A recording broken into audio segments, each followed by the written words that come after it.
जय श्री कृष्ण चैतन्य प्रभु नित्यानंद श्री अद्वैत गदाधर शिव सादि गौर भक्त वृंदा। हरे कृष्ण कृष्ण कृष्ण हरे हरे, हरे राम राम राम हरे हरे। जय सिया राम, जय वीर हनुमान की जय सिया राम। आइए पहले प्रार्थना करते हैं। ओम अज्ञानतिमिरान्धस्य ज्ञानाञ्जनशलाकया चक्षुरुन्मीलितं येन तस्मै श्रीगुरुवे नमः। श्रीचैतन्यमनोभीष्टं स्थापितं देवभूतले स्वयं रूपः कदा मह्यं ददाति स्वपदान्तिकं। वन्देऽहं श्रीगुरो श्रीयुतपदकमलं श्रीगुरून् वैष्णवांश्च। श्रीरूपं साग्रजातं सहगणा रघुनाथान्वितं तं सजीवं साद्वैतं सावधूतं परिजन सहितं कृष्ण चैतन्यदेवं। श्रीराधाकृष्णपादान् सहगणा ललिता श्रीविशाखान्विताश्च। हे कृष्ण करुणा सिन्धो दीनबन्धो जगत्पते गोपेश गोपिकान्त राधाकान्त नमोऽस्तुते। तप्त कंचना गौरांगी राधे वृंदावनेश्वरी वृषभानुसुते देवी प्रणमामि हरिप्रिये। वाञ्छाकल्पतरुभ्यश्च कृपा सिन्धुभ्य एव च पतितानां पावनेभ्यो वैष्णवेभ्यो नमो नमः। श्रीकृष्ण चैतन्य प्रभु नित्यानंद श्री अद्वैत गदाधर श्रीवासादि गौर भक्त वृंदा। श्री रामचंद्र रघुपुंग वैराजवर्य राजेंद्र राम रघुनायक राघवेश राजाधिराज रघुनंदन रामचंद्र दासोहम अद्य भवतः शरणागतो अस्मि। हरे कृष्णा कृष्णा कृष्णा हरे हरे, हरे राम राम राम हरे हरे। जय सिया राम। तो आगे करते हैं। कल हमने क्या किया? कल जनक जी और उनकी पत्नी सुनैना जी आ गई थी वहाँ पे, और पूरे जनक के लोग वासी भी आ गए थे वहाँ। तो आपस में मिलान हुआ सबका। फिर जनक जी की पत्नी है जो सीता माता की जो माता हैं, वो मिली कौशल्या माता से। तो उनकी काफ़ी बड़ाई की उन्होंने कि आप इतनी विनम्र हैं। और फिर वो उनसे सबसे आज्ञा लेकर सीता जी को अपने डेरे में ले चली ताकि सीता जी सबसे मिल सके, और जनक जी से मिली। तो यहाँ पे जनक जी की बुद्धि स्नेह के वश जरूर है, लेकिन वो उत्तम पुरुष हैं जनक जी। वो ऐसा नहीं है कि उनकी बुद्धि उनके वश में नहीं है, वो एक उत्तम पुरुष है। कहा भी गया है जनक जी व्याकुल होकर डूबते डूबते मानो श्री राम प्रेम रूपी बाल का सहारा पाकर बच गए। तो उनकी बुद्धि मोह में मग्न नहीं है, स्नेह जरूर है लेकिन मोह में मग्न नहीं है। तो इस तरीके से फिर उन्होंने सबने एक दूसरे की प्रशंसा की आपस में। जनक जी ने सुंदर वाणी कही सीता जी के बारे में, लेकिन उन्होंने उसको सुनना इतना पसंद नहीं किया कि कोई उनकी प्रशंसा करे। फिर माता पिता ने उनको हृदय से लगा लिया। मतलब कल सबका आपस में मिलान हुआ। सीता माता जी अपने माता पिता से मिली कल। अब आगे कहती नसिया सकुची मन माही इहाँ बसब रजनी भल नाही। लखी रुख रानी जनायऊ राऊ हृदय सराहत सीलु सुभाऊ। सीता जी कुछ कहती नहीं हैं, परंतु मन में सकुचा रही हैं कि रात में सासुओं की सेवा छोड़कर यहाँ रहना अच्छा नहीं है। सीता माता को उनकी माता सुनैना जी अपने डेरे में ले चली थी। जहाँ उनका डेरा कौन सा है कि जहाँ अब चित्रकूट पर्वत पे सब पहुँच गए थे, तो अलग अलग जगह सबने बनाई थी रहने की। तो अपने वाले ग्रुप में उनको ले गए थे सबसे मिलाने के लिए। तो सीता माता को लगा कि पूरी रात भर सासुओं की सेवा छोड़कर यहाँ पे रहना अच्छा नहीं है। माता ऐसा सोच रही है सीता माता। रानी सुनैना जी ने जानकी जी का रुख देखकर उनके मन की बात समझकर राजा जनक जी को जना दिया, यानी कि उनको बता दिया। तब दोनों अपने हृदयों में सीता जी के शील और स्वभाव की सराहना करने लगे। बार बार मिली भेंटी सिया विदा किन्हीं सनमानी। कही समय सिर भरत गति रानी सुबानी से आनी। राजा रानी ने बार बार मिलकर और हृदय से लगाकर तथा सम्मान करके सीता जी को विदा किया। विदा कहाँ पे किया? अपने ग्रुप से उनकी सासुओं के पास। चतुर रानी ने समय पाकर राजा से सुंदर वाणी में भरत जी की दशा का वर्णन किया। सुनी भूपाल भरत व्यवहारु सोन सुगंध सुधा शशिसारु। मुदे सजल नयन पुलकेतन सुजसु सराहन लगे मुदित मन। सोने में सुगंध और समुद्र से निकली हुई सुधा में चंद्रमा के सार अमृत के समान भरत जी का व्यवहार सुनकर राजा ने प्रेम विहल होकर अपने प्रेम अश्रुओं के जल से भरे हुए नेत्रों को मूंद लिया। वे भरत जी के प्रेम में मानो ध्यानस्थ हो गए। वे शरीर से पुलकित हो गए और मन में आनंदित होकर भरत जी के सुंदर यश की सराहना करने लगे। सावधान सुन सुमुखी सुलोचनी, भरत कथा भवबंध विमोचनी। धर्मराज नय ब्रह्म विचारु, यहाँ जथामति मोर प्रचारु। वे बोले, हे सुमुखी, हे सुनैनी, सावधान होकर सुनो। भरत जी की कथा संसार के बंधन से छुड़ाने वाली है। धर्म, राजनीति और ब्रह्म विचार, इन तीनों विषयों में अपनी बुद्धि के अनुसार मेरी थोड़ी बहुत गति है, अर्थात इनके संबंध में मैं कुछ जानता हूँ। सो मति मोरी भरत महिमाही, कहे काह छली छुअती न छाही। विधि गणपति अहिपति शिव सारद, कवि कोविद बुध बुद्धि विशारद। वह धर्म, राजनीति और ब्रह्म ज्ञान में प्रवेश रखने वाली मेरी बुद्धि भरत जी की महिमा का वर्णन तो क्या करे, छल करके भी उसकी छाया तक को नहीं छुपाती। ब्रह्मा जी, गणेश जी, शेष जी, महादेव जी, सरस्वती जी, कवि, ज्ञानी, पंडित और बुद्धिमान। भरत चरित कीर्ति करतूति, धर्मशील गुण विमल विभूति। समुझत सुनत सुखद सब काहू, सुचि सुर सरी रुचि निदर सुधाहु। सब किसी को भरत जी के चरित्र, कीर्ति, करनी, धर्मशील गुण और निर्मल ऐश्वर्य समझने में और सुनने में सुख देने वाले हैं, और पवित्रता में गंगा जी का तथा स्वाद या मधुरता में अमृत का भी तिरस्कार करने वाले हैं। यहाँ पे जनक जी भरत जी की बड़ाई कर रहे हैं, उनकी प्रशंसा कर रहे हैं। निर्वधि गुण निरूपम पुरुषु, भरतु भरत समजानी। कहिया सुमेरु की शेर सम, कवि कुलमति सकुचानी। भरत जी असीम गुण संपन्न और उपमा रहित पुरुष हैं, यानी कि उनकी किसी से तुलना नहीं की जा सकती। किसी की उपमा नहीं दी जा सकती कि ये चांद के समान उनका चेहरा है या इनका मन उनके जैसा है। नहीं, भरत जी अकेले खुद में ही काफ़ी हैं, उनकी किसी से उपमा नहीं दी जा सकती। कोई योग्य ही नहीं है कि जिससे उनकी उपमा की जाए। भरत जी के समान बस भरत जी ही हैं, ऐसा जानो। सुमेरु पर्वत को क्या शेर के बराबर कह सकते हैं, इसलिए उन्हें किसी पुरुष के साथ उपमा देने में कवि समाज की बुद्धि भी सकुचा गई। अगम सब ही बरनत बरबरनी, जिमि जलहीन मीन गमु धरनी। भरत अमित महिमा सुनुरानी, जानही रामु ने सकही बखानी। हे श्रेष्ठ वर्ण वाली, भरत जी की महिमा का वर्णन करना सभी के लिए वैसे ही अगम है जैसे जल रहित पृथ्वी पर मछली का चलना। यानी कि भरत जी के बारे में उनकी महिमा का वर्णन कोई कर ही नहीं सकता। उनकी महिमा इतनी अपार है, यानी कि उनकी महिमा कुछ है नहीं है इसलिए वर्णन नहीं कर सकता। उनकी महिमा इतनी ज़्यादा है कि बुद्धि वहाँ तक पहुँच ही नहीं पाती। क्या इसमें एक उदाहरण लिया है, एग्जाम्पल लिया है कि पृथ्वी के ऊपर जल नहीं है और वहाँ पे मछली का चलना, यानी कि मछली वहाँ पे चल ही नहीं सकती। इसका मतलब क्या हुआ, बुद्धि हमारी वहाँ तक जा ही नहीं सकती जितनी भरत जी की महिमा है। तो हे रानी सुनो, भरत जी की अपरिमित महिमा को एक श्री रामचंद्र जी ही जानते हैं, किंतु वे भी उसका वर्णन नहीं कर सकते। बरनी सप्रेम भरत अनुभाऊ, तिया जिया की रुचि लखी कहराऊ। बहु रही लखनऊ भरतु बन जाही, सब कर भल सब के मन माही।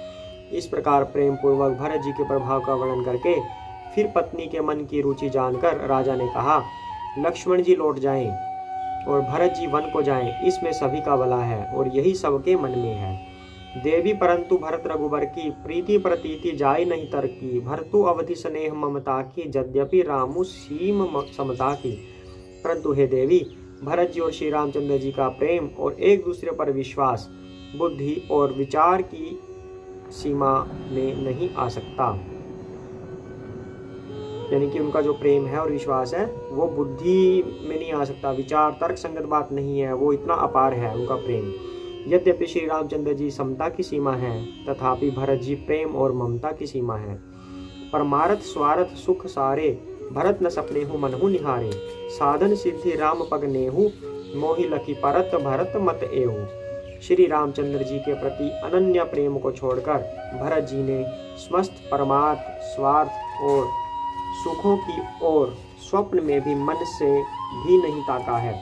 श्री राम जी के चरणों का प्रेम ही उनका साधन है और वही सिद्धि है। मुझे तो भरत जी का बस यही एकमात्र सिद्धांत जान पड़ता है। भोरेहू भरत न पेलिहहि मन सहू राम रजाई करिय न सोचू स्नेह बस कहऊ भूप बिलखाई। राजा ने बिलख कर यानी कि प्रेम से गदगद होकर कहा, भरत जी भूल कर भी श्री रामचंद्र जी की आज्ञा को मन से भी नहीं टालेंगे, अतः स्नेह के वश होकर चिंता नहीं करनी चाहिए। राम भरत गुण गणत सप्रीति निशि दंपति ही पलक समबीती। राज समाज प्रात जुग जागे नहाई नहाई सुर पूजन लागे। श्री राम जी और भरत जी के गुणों की प्रेम पूर्वक गणना करते कहते सुनते पति पत्नी को रात पलक के समान बीत गई। कौन पति पत्नी? जनक जी और सुनैना जी, जो सीता माता के माता पिता हैं।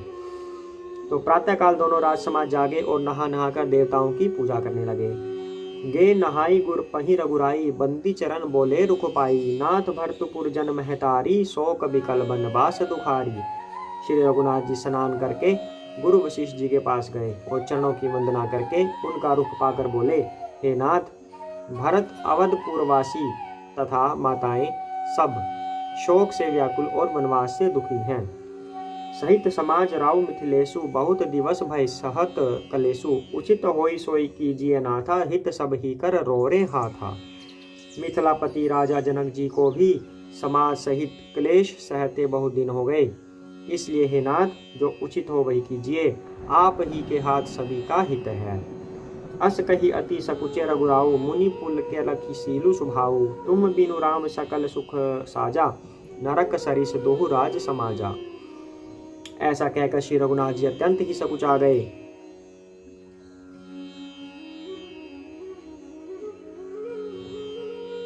उनका शील स्वभाव देखकर प्रेम और आनंद से मुनि वशिष्ठ जी पुलकित हो गए। उन्होंने खुलकर कहा, हे राम, तुम्हारे बिना घर बार आदि संपूर्ण सुखों के साथ दोनों राज समाजों को नरक के समान है। ये जनक जी कह रहे हैं। वो भी परेशान हो गए कि बहुत दिन हो गए, सब उनके पीछे पड़े हैं, आप कुछ कीजिए। तो अंत में वो बोलने लगे हैं, प्राण प्राण के जीव सुख के सुख राम। तुम तजि तात सोहात गृह जिन्हहि तिन्हहि विधि बाम। हे राम, तुम प्राणों के भी प्राण हो, आत्मा के भी आत्मा और सुख के भी सुख हो।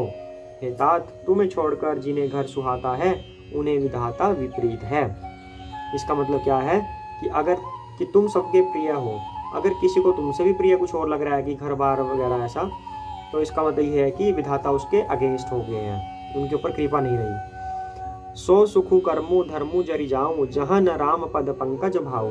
जोगु कुजोगु ज्ञानु अज्ञानु जहाँ नहीं राम प्रेम परधानु। जहाँ श्री राम के चरण कमलों में प्रेम नहीं है वह सुख कर्म और धर्म जल जाए। जिसमें श्री राम प्रेम की प्रधानता नहीं है वह योग योग है और वह ज्ञान अज्ञान है। तुम बिनु दुखी सुखी तुम तेहि तुम जानहु जिया जो जेहि केहि। राउर आयसु सिर सबहि के विदित कृपाल ही गति सबनी के। तुम्हारे बिना ही सब दुखी हैं और जो सुखी हैं वे तुम ही से सुखी हैं। जिस किसी के जी में जो कुछ है तुम सब जानते हो। आपकी आज्ञा सभी के सिर पर है। कृपालु आपको सभी की स्थिति अच्छी तरह मालूम है।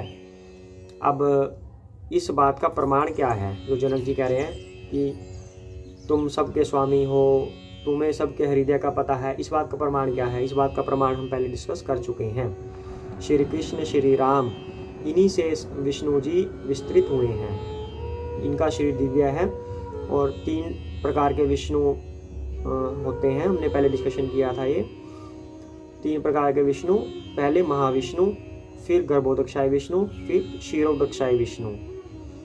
तो बार बार एक्सप्लेन अभी हम नहीं करेंगे, एक छोटा सा आइडिया दे देते हैं। अगर किसी को जानना है तो कांटेक्ट कर सकते हैं। तो क्षीरोदक्षाय विष्णु जो कण कण में विद्यमान है, हर जीव के हृदय में विद्यमान है, वो तीसरे वाले विष्णु हैं, क्षीरोदक्षाय विष्णु। जब हमारे हृदय में खुद भगवान बैठे हैं क्षीरोदक्षाय विष्णु के रूप में, तो उन्हें हमारी स्थिति का पता है। अगर हम मन में भी कोई विचार करते हैं तो भगवान को वो पता चल जाता है, क्योंकि वो हमारे अंदर ही बैठे हुए हैं। अब ये सवाल उठता है ना कि भगवान को कैसे पता चल जाता है कि हमने कुछ कार्य तो किया ही नहीं अगेंस्ट किसी भी चीज़ के, पर मन में सोचा है। भगवान को क्या पता हमने क्या सोच लिया?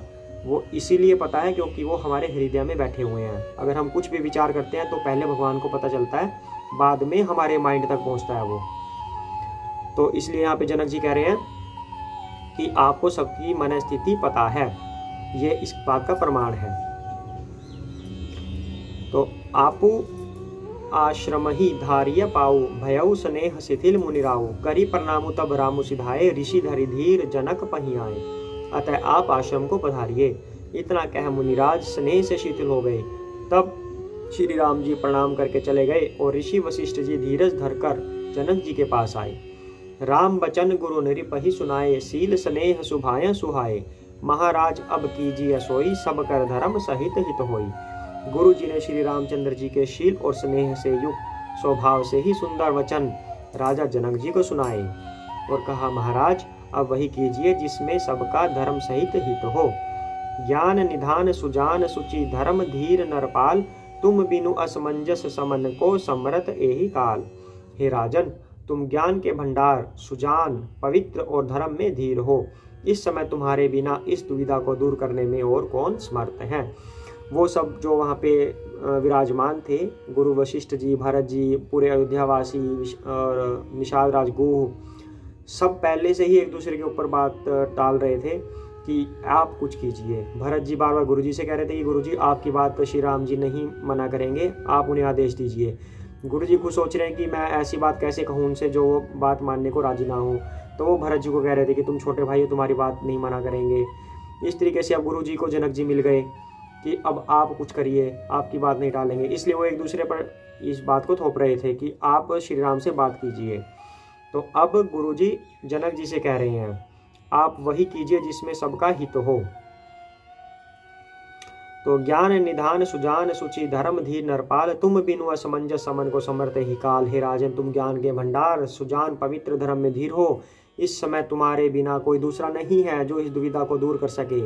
यानी कि सब अपने आप को असहाय समझ रहे हैं कि मैं कुछ नहीं कर सकता, तो शायद ये कर दें। ऐसा ही भाव यहाँ पे गुरु वशिष्ठ जी का है। वो भी कह रहे हैं कि जनक जी आप ही कुछ कीजिए।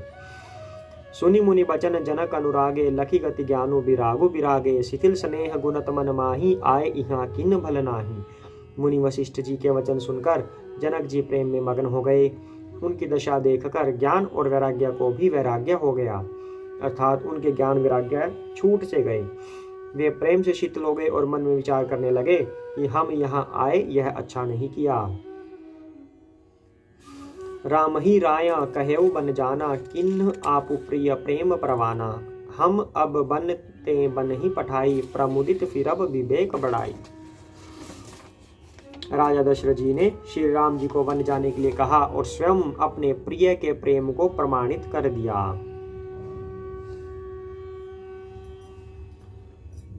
प्रिय वियोग में प्राण त्याग दिए, परंतु हम अब इन्हें वन से और गहन वन को भेजकर अपने विवेक की बड़ाई में आनंदित हुए लौटेंगे कि हमें जरा भी मोह नहीं है। हम श्री राम जी को वन में छोड़कर चले आए, दशरथ जी की तरह मरे नहीं। ये कौन सोच रहा है? ऐसे जनक जी सोच रहे हैं। ये गुरु वशिष्ठ जी ने कहा कि आप कुछ करिए, आप ही इस समय सबसे बड़े हैं, इस दुविधा से आप निकालिए। तो जनक जी ऐसा सोच रहे हैं कि दशरथ जी ने तो अपने प्राण त्याग दिए थे, लेकिन हम उससे भी बड़ा काम करेंगे। हम प्राण को त्यागेंगे नहीं, हम इस बात को झेलेंगे कि हमने श्री राम को वन में छोड़ दिया और हम फिर भी इस बात को सहन कर रहे हैं, तो ये इससे भी बड़ी सेवा होगी। जनक जी ऐसे सोच रहे हैं। तापस मुनि महिषुर सुनि देखी, भय प्रेम बस विकल विशेषी, समऊ समुझि धरि धीरजु राजा, चले भरत पहि सहित समाजा। तपस्वी मुनि और ब्राह्मण यह सब सुन और देखकर प्रेमवश बहुत ही व्याकुल हो गए। समय का विचार करके राजा जनक जी धीरज धरकर समाज सहित भरत जी के पास चले। भरत आई आगे भई लीन्हे, अवसर सरिस सुवासन दीन्हे, तात भरत कह तेर होती राऊ, तुम ही विदित रघुवीर सुभाऊ। भरत जी ने आकर उन्हें आगे होकर लिया, सामने आकर उनका स्वागत किया और समय अनुकूल अच्छे आसन दिए। तिरहुत राज जनक जी कहने लगे, हे तात भरत, तुमको श्री राम जी का स्वभाव मालूम ही है। तो भरत और जनक जी आपस में वार्तालाप कर रहे हैं और जनक जी कह रहे हैं, हे भरत, तुम्हें तो श्री राम का स्वभाव पता ही है। राम सत्यव्रत धर्मरत सब कर सीलु स्नेहु संकट सहत सकोच बस कहिए जो आयसु देहु। श्री रामचंद्र जी सत्याव्रती और धर्मपरायण हैं, सबका शील और स्नेह रखने वाले हैं, इसीलिए वे संकोचवश संकट सह रहे हैं। अब तुम जो आज्ञा दो वह उनसे कही जाए। सुनी तन पुल की नयन भरी बारी, बोले भरतु धीर धरी भारी। प्रभु प्रिय पूज्य पिता सम आपू, कुल गुरु सम हित माया न बापू। भरत जी यह सुनकर पुलकित शरीर ही हो, नेत्रों में जल भरकर बड़ा भारी धीरज धरकर बोले, हे प्रभु, आप हमारे पिता के समान प्रिय और पूज्य हैं और कुल गुरु वशिष्ठ जी के समान हितैषी तो माता पिता भी नहीं हैं कि वो हितैषी हमारे इतने हैं। कुल गुरु वशिष्ठ जी जो माता पिता भी नहीं होते किसी के, इतने हैं वो। ऐसी प्रशंसा कर रहे हैं वो जनक जी की और वशिष्ठ जी की। कौशिक आदि मुनि सचिव समाजो, ज्ञान अनुबंधी ज्ञान अम्बु निधि आपुनु आजू। शिशु सेवको आयसु अनुगामी, जानी मोहि सिख देय स्वामी। विश्वामित्र जी आदि मुनियों और मंत्रियों का समाज है और आज के दिन ज्ञान के समुद्र आप भी उपस्थित हैं। हे स्वामी, मुझे अपना बच्चा सेवक और आज्ञानुसार चलने वाला समझकर शिक्षा दीजिए। अब भरत जी जनक जी से ऐसी प्रार्थना कर रहे हैं कि यहाँ पे तो सभी श्रेष्ठ पुरुष हैं, वशिष्ठ जी जो सबका भला सोचते हैं, विश्वामित्र जी आप हैं, तो सबकी बड़ाई कर रहे हैं भरत जी और कह रहे हैं कि आप मुझे शिक्षा दीजिए कि मैं क्या करूं। यही समाज थल बुझब राउर, मौन मलिन मैं बोलब बाउर। छोटे बदन कहूँ बड़ी ताता, क्षमब तात लखिबाम विधाता। इस समाज और पुण्य स्थल में आपका पूछना, इस पर यदि मैं मौन रहता हूँ तो मलिन समझा जाऊंगा और बोलना पागलपन होगा। तथापि मैं छोटे मुंह बड़ी बात कहता हूँ। हे तात, विधाता को प्रतिकूल जानकर क्षमा कीजिएगा। आगम निगम प्रसिद्ध पुराना, सेवा धर्मो कठिन जगु जाना। स्वामी धर्म स्वार्थ ही विरोधु, बैर अंध प्रेम ही न प्रबोधु। वेद शास्त्र और पुराणों में प्रसिद्ध है और जगत जानता है कि सेवा धर्म बड़ा कठिन है। स्वामी धर्म में और स्वार्थ में विरोध है, दोनों एक साथ नहीं निभ सकते। वैर अंधा होता है और प्रेम को ज्ञान नहीं रहता। मैं स्वार्थवश कहूँगा या प्रेमवश, दोनों में ही भूल होने का भय है। अब यहाँ पे कहा गया है कि निस्वार्थ सेवा और स्वार्थ वाली सेवा, जो स्वामी की सेवा होती है वो निस्वार्थ सेवा होती है और स्वार्थ वाली अपना हित जानकर कोई सेवा की जाए, तो दोनों में विरोध है, दोनों सेवाओं में। ऐसा बता रहे हैं। राखी राम रुख धर्मु व्रतु, पराधीन मोहि जानी। सबके समत सर्वहित करिया प्रेमु पहचानी। अतः मुझे पराधीन जानकर मुझसे ना पूछकर श्री रामचंद्र जी के रुख रुचि धर्म और सत्य के व्रत को रखते हुए जो सबके समस्त और सबके लिए हितकारी हो, आप सबका प्रेम पहचान कर वही कीजिए। भरत बचन सुनि देखी सुभाऊ, सहित समाज सराहत राऊ। सुगम अगम मृदु मंजू कठोरे, अरतु अमित अति आखर थोरे। अब भरत जी ने फिर से पाला फेंक दिया अपने पाले से पासा जनक जी के पास कि अब आप कुछ करिए। फिर से वो कह रहे हैं कि जो सही लगे, आपको उचित लगे, आप वही कीजिए।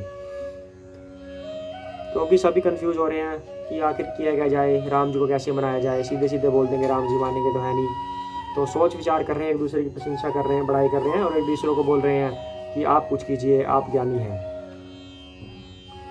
तो भरत बचन सुनि देखी सुभाऊ, सहित समाज सराहत राऊ। सुगम अगम मृदु मंजू कठोरे, अर्थु अमित अति आखर थोरे। भरत जी के वचन सुनकर और उनका स्वभाव देखकर समाज सहित राजा जनक उनकी सराहना करने लगे।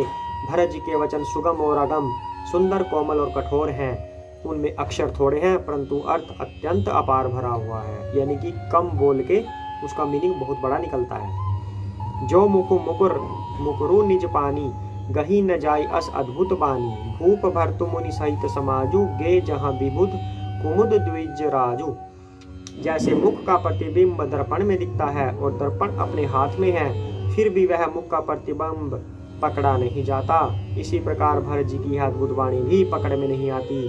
शब्दों से उसका आशय समझ में नहीं आता, किसी से कुछ उत्तर देते नहीं बनता। तब राजा जनक जी, भरत जी और मुनि वशिष्ठ जी समाज के साथ वहां गए जहां देवता रूपी कुमुदों के खिलाने वाले चंद्रमा श्री रामचंद्र जी थे। अब सभी कंफ्यूज तो थे, लेकिन उन्हें जरूरत क्या पड़ी थी कि एक दूसरे को बोले कि आप महान हो, आप कुछ कीजिए। ऐसा नहीं है कि वो स्वार्थवश थे या किसी कार्य से बचना चाह रहे थे। वो इतने ज़्यादा स्नेह के वश थे कि वो कोई भी स्टेप बिना सोचे समझे लेना नहीं चाह रहे थे कि कहीं गलती से हमसे भूल ना हो जाए और श्री राम जी चलने से मना ना कर दें। वो अत्यंत स्नेह के वश हो रहे थे, इसलिए वो हर कदम फूक फूक के रख रहे थे कि भरत जी सोच रहे थे कि वशिष्ठ जी ज्ञानी हैं, वशिष्ठ जी सोच रहे जनक जी ज्ञानी हैं, कि हमसे बेटर ये श्री राम को समझा सकते हैं। इसलिए वो एक दूसरे पे टाल रहे थे, ना कि ये कि वो कामचोर थे या करना नहीं चाह रहे थे वो काम, बल्कि इसलिए कि कहीं उनसे कोई गलती ना हो जाए। तो आपस में ये सबकी सलाह हो रही थी इस तरीके से एक दूसरे की प्रशंसा करके कि आप ही कोई आइडिया दीजिए हमें जिससे श्री राम जी को ले जाया जाए। इतना स्नेह था उन सब में आपस में, उसमें किसी से कोई ईर्ष्या, जलन, वैर भाव, ये अहंकार ऐसा कुछ था ही नहीं वहाँ पे। बस एक छोटी सी गलती वहाँ पे कैकेयी माता से हो गई, वो भी करवाई गई थी विधाता के द्वारा। उसके अलावा किसी में भी आपस में कोई वैर, अहंकार कुछ नहीं था। और एक छोटी सी गलती लक्ष्मण जी से हुई थी, गलती हुई नहीं थी, बच गई हो गलती होते होते, जब उन्होंने श्री राम से कहा कि आज मैं भरत शत्रुघ्न को छोड़ूंगा नहीं, तो आकाशवाणी ने उन्हें भी बचा लिया था। उसके अलावा वहाँ पे सब कुछ बिल्कुल निर्मल है, मलिन मैल रहित है, वहाँ पे बिल्कुल कोई मलिनता नहीं है, सबके सुंदर हृदय हैं, सभी एक दूसरे का भला चाहते हैं। तो सुनी सुधी सोच विकल सब लोगा, मनहु मीनगन नव जल जोगा, देव प्रथम कुल गुर गति देखी, निरखी विदेह स्नेह विशेषी। यह समाचार सुनकर सब लोग सोच से व्याकुल हो गए, जैसे नए जल के संयोग से मछलियां व्याकुल होती हैं। देवताओं ने पहले कुल गुरु वशिष्ठ जी की दशा देखी, फिर विदेह जी के विशेष स्नेह को देखा। यानी कि देवता भी ऊपर खड़े थे। आजकल तो देवता नहीं आते ना, ऊपर होते हैं पर दिखते नहीं, लेकिन उस समय देवता इन चीज़ों को बड़ी उत्सुकता से देखते थे कि अब क्या होगा, क्योंकि देवताओं के लिए ही भगवान अवतार लेते थे। तो देवता ऊपर खड़े और सबकी वार्तालाप सुन रहे थे वो, और जनक जी के स्नेह को भी देखा उन्होंने। राम भक्तिमय भरतु निहारे, सुर सवारती हरि ही हारे, सब कौ राम प्रेम मय देखा, भय अलेख सोच बस लेखा। और तब श्री राम भक्ति से ओत प्रोत भरत जी को देखा। इन सबको देखकर स्वार्थी देवता घड़ पड़ाकर हृदय में हार मान गए, निराश हो गए। उन्होंने सब किसी को श्री राम प्रेम में सराबोर देखा। इससे देवता इतने सोच के वश हो गए जिसका कोई हिसाब नहीं। देवता क्यों सोच के वश हो गए थे? क्या देवता नहीं चाहते थे कि श्री राम जी अयोध्या जाए? इसका उत्तर है नहीं। देवता चाहते थे कि श्री राम जी वन में रहें और राक्षसों से उनको छुटकारा दिलाएं, क्योंकि श्री राम ने अवतार ही देवताओं की रक्षा के लिए और धर्म की रक्षा के लिए लिया था। देवताओं ने प्रार्थना की थी कि प्रभु आप कुछ कीजिए। तब उन्होंने, विष्णु जी ने कहा था कि अब मैं राम के रूप में आऊँगा, तब तुम्हारी रक्षा करूँगा। और एक्चुअल में अब यहाँ से ये मत सोच लेना कि राम जी विष्णु के अवतार हैं। ऐसा उचित है भी कहना और नहीं भी। है और नहीं दोनों बातें कैसे हो गई? क्योंकि विष्णु जी श्री कृष्ण की एक्सटेंशन है, उनका विस्तृत रूप है। अब श्री कृष्ण और श्री राम तो एक ही हैं। श्री कृष्ण ने श्री राम के रूप में अवतार लिया। और अब ये भी मत कह देना कि श्री राम का अवतार तो पहले हुआ था और श्री कृष्ण बाद में आए थे, तो ये कैसे हो गया? ऐसा नहीं है। ये इन्होंने भौतिक सृष्टि में जन्म लिया था, ये तब की बात है, अवतार लिया था भौतिक सृष्टि में। मैं आपको आध्यात्मिक की बता रहा हूँ। आध्यात्मिक जगत जो है उसमें श्री कृष्ण सबसे ऊपर आते हैं, सर्वोपरि। उसके बाद उन्होंने खुद को विस्तृत करके राधा रानी बनाई और खुद को विस्तृत करके बलराम जी बनाए, और आगे उनकी श्रृंखला चलती गई। तब उनकी श्रृंखला में नारायण जी बने और उसके बाद फिर से श्रृंखला चली और उस श्रृंखला से फिर विष्णु जी आए थे, महाविष्णु, फिर गर्भोदकशाय विष्णु और क्षीरोदकशाय विष्णु। तो विष्णु जी आध्यात्मिक जगत में है, तो वहाँ से सभी देवी देवता विष्णु जी के पास गए थे, क्योंकि वो श्री कृष्ण के पास पहुँचना देवताओं के लिए भी असंभव है। जो आध्यात्मिक जगत में कृष्ण बैठे हैं, भगवान के पास तो किसी को पता ही नहीं होता भगवान एक्चुअल में है कहाँ पे। देवताओं के लिए वो सब दुर्लभ है, पर विष्णु जी तक पहुँचने की उनकी क्षमता थी। तो विष्णु जी के पास उन्होंने प्रार्थना की थी कि हे भगवान हमें बचाइए, आप ही कुछ कर सकते हैं। तब उन्होंने कहा था कि मैं राम के रूप में अवतरित होऊंगा और फिर तुम्हारी रक्षा करूंगा। तो अब यहाँ पे देवता इसी सोच में डूब गए हैं कि भरत जी का इतना प्रेम है, इतना स्नेह है, जनक जी का इतना स्नेह है, गुरु वशिष्ठ जी बैठे हैं यहाँ पे, अब ये तो श्री राम को लेके ही जाएंगे, इतने प्रेम से तो श्री राम जी भी मना नहीं कर पाएंगे, तो हमारी रक्षा कौन करेगा? इसलिए देवता सोच के वश हो गए थे। तो रामु स्नेह सकोच बस कह सो सोच सुर सराजू, रचहू प्रपंच ही पंच मिली नाही तै भयऊ अकाजू।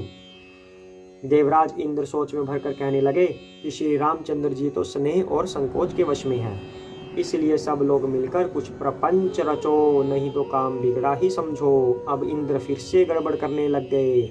कुछ टाइम पहले भी कह रहे थे ना, जब भरत जी चित्रकूट की तरफ पहुंच रहे थे, गुरु बृहस्पति जी को कहा था कि कुछ प्रपंच रचो, छल करो भरत करो को। अब बृहस्पति जी ने उनको समझा भी दिया था कि ऐसा मत करो, भक्तों के काम को बिगाड़ो मत, मतलब बिगड़ तो नहीं सकता उनके करने से, पर चेष्टा मत करो। तो उस टाइम तो वो समझ गए थे, अब फिर उनकी बुद्धि खराब हो गई। अब फिर से वो कह रहे हैं कि प्रपंच रचो, छल करो कोई। सुरन्न सुमिरी शारदा सराही, देवी देव शरणागत पाही, फेरी भरत मति करी निज माया, पालू विबुध कुल करी छल छाया। देवताओं ने सरस्वती का स्मरण कर उनकी सराहना की और कहा, हे देवी, देवता आपके शरणागत हैं, उनकी रक्षा कीजिए। अपनी माया रचकर भरत जी की बुद्धि को फेर दीजिए और छल की छाया कर देवताओं के कुल का पालन कीजिए, रक्षा कीजिए देवताओं की। विबुद्ध विनय सुनि देवी सयानी, बोली सुर स्वारथ जड़ जानी, मोह सन कहु भरत मति फेरू, लोचन सहस न सूझ समेरू। देवताओं की विनती सुनकर और देवताओं को स्वार्थ के वश होने से मूर्ख जानकर बुद्धिमती सरस्वती जी बोली, मुझसे कह रहे हो कि भरत जी की मति पलट दो, हजारों नेत्रों से भी तुमको सुमेरु नहीं सूझ पड़ता। अब सरस्वती जी उनको डांट रही हैं कि तुम ये क्या कह रहे हो, इतनी गलत बात। विधि हरिहर माया बड़ी भारी, सो न भरत मति सकई निहारी, सो मति मोहि कहत करु भोरी, चंदिनी कर की चंड कर चोरी। ब्रह्मा विष्णु और महेश की माया बड़ी प्रबल है, किंतु वह भी भरत जी की बुद्धि की ओर ताक नहीं सकती। उस बुद्धि को तुम मुझसे कह रहे हो कि भोली कर दो, बुलावे में डाल दो। अरे चांदनी कहीं प्रचंड किरण वाले सूर्य को चुरा सकती है। सरस्वती ऐसे डांट रही है देवताओं को। भरत हरिदय सिय राम निवासु, तहाँ की तिमिर जहाँ तरनी प्रकाशु, अस कही सारद गई विधि लोका, विबुध विकल निसी मानहु कोका। सरस्वती कह रही हैं कि भरत जी का स्नेह इतना विशाल है कि स्वयं ब्रह्मा विष्णु महेश भी उसको पार नहीं कर सकते। तो तुम मूर्ख देवताओं, तुम मुझसे प्रार्थना कर रहे हो कि मैं उसको रोक दूं। तो भरत जी के हृदय में श्री सीताराम जी का निवास है, जहाँ सूर्य का प्रकाश है वहाँ कहीं अंधेरा रह सकता है। ऐसा कहकर सरस्वती जी ब्रह्मलोक को चली गई, यानी सरस्वती जी उनको देवताओं को डांट फटकार के चली गई ब्रह्मलोक में। देवता ऐसे व्याकुल हुए जैसे रात्रि में चकवा व्याकुल होता है। अब देवता असहाय हो गए, अकल नहीं है ना उनमें, अकल नहीं होती उनमें, जो ऐसा भगवान के कार्यों को रोक नहीं, भगवान पे शक कर रहे हैं एक्चुअल में वो, कि कहीं श्री राम जी हमारे काम को छोड़ के चले ना जाए। और जो भगवान पे शक करते हैं वो उनके भक्त नहीं होते। अब भरत जी को कोई शक नहीं था भगवान पे, वो अपने प्रेम के वश होकर आए थे कि मैं श्री राम को लेके जाऊंगा। यद्यपि उन्हें पता था श्री राम जी नहीं आएंगे, उन्हें पूर्ण विश्वास था इस बात का, नहीं आएंगे, फिर भी वो स्नेह के वश रुक नहीं पा रहे थे। तभी तो वो एक दूसरे के ऊपर डाल रहे थे बात कि आप ज़्यादा ज्ञानी हैं, आप कुछ कीजिए, कि क्या पता ये असंभव कार्य असंभव हो ही जाए। लेकिन फिर भी उनके मन में कोई दुविधा, कोई शक नहीं था। इसलिए कहा जाता है कि भरत जी सबसे बड़े भक्त हैं, बहुत बड़े भक्त हैं भरत जी। तो सुर स्वार्थी मलिन मन किन, कुमंत्र कुठाटू, रचि प्रपंच माया प्रबल भय भ्रम आरती उचाटू। मलिन मन वाले स्वार्थी देवताओं ने बुरी सलाह करके बुरा ठाट षड्यंत्र रचा, प्रबल माया जाल रचकर भय भ्रम अप्रीति और उच्चाटन फैला दिया। मतलब सरस्वती की बात उनको समझ नहीं आई, वो फिर से छल करने लगी। करी कुचाली सोचत सुर राजू, भरत हाथ सबु काजू अकाजू, गए जनकु रघुनाथ समीपा, सन माने सब रवि कुल दीपा। कुचाल करके देवराज इंद्र सोचने लगे कि काम का बनना बिगड़ना सब भरत जी के हाथ है। इधर राजा जनक जी मुनि वशिष्ठ आदि के साथ श्री रघुनाथ जी के पास गए। सूर्य कुल के दीपक श्री रामचंद्र जी ने सबका सम्मान किया। समय समाज धर्म अविरोधा, बोले तब रघुवंश पुरोधा, जनक भरत संवादु सुनाई, भरत कहावती कही सुहाई। तब रघुकुल के पुरोहित वशिष्ठ जी समय समाज और धर्म के अविरोधी अर्थात अनुकूल वचन बोले। अविरोधी मतलब जो विरोधी ना हो, यानी कि अनुकूल हो। उन्होंने पहले जनक जी और भरत जी का संवाद सुनाया, फिर भरत जी की कही हुई सुंदर बातें कह सुनाई। तात राम जस आयसु देहु, सो सबु करे मोर मत एहु, सुनी रघुनाथ जोरी जुग पानी, बोले सत्य सरल मृदुबानी। फिर बोले, हे तात राम, मेरा मत तो यह है कि तुम जैसी आज्ञा दो वैसी ही सब करें। यह सुनकर दोनों हाथ जोड़कर श्री रघुनाथ जी सत्य सरल और कोमल वाणी बोले।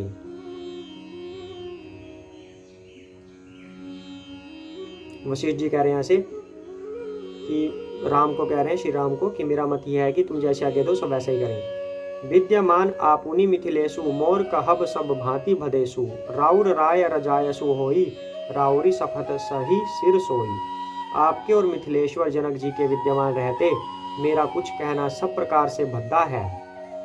आपकी और महाराज की जो आज्ञा होगी मैं आपकी शपथ करके कहता हूँ वह सत्य ही सबको शिरोधार्य होगी। राम शपथ सुनी मुनि जनकु सकुचे सभा समेत सकल विलोकत भरत मुखु बनई न उतरू देत।